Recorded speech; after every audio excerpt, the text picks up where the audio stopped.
We are at Bombay Exhibition Center for Automation Expo 2025, one of India's largest trade exhibition for industrial automation. We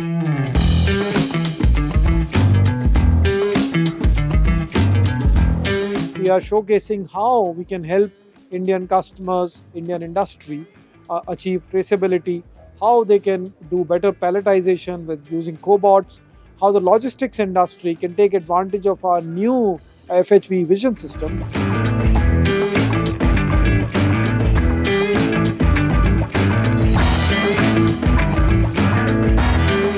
So this is a very pertinent time for us to be exhibiting in the automation show because the Indian manufacturing industry is at an inflection point when it comes to the utilization of automation. As you all know, the geopolitical trend is actually becoming more and more volatile. There are new headwinds appearing, every now and then. I would say that whenever there are headwinds, there are also opportunities.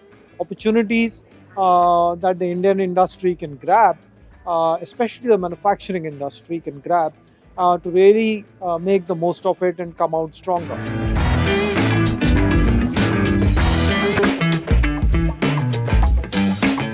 Pune Techtrol is offering one-stop solution for level measurement instruments and temperature instruments in process automation. We are displaying some level gauges like magnetic, reflex, bicolor, float and tape, as well as we are displaying also level switches, side mounting, top mounting, vibrating, and IoT gateways, level transmitters, temperature.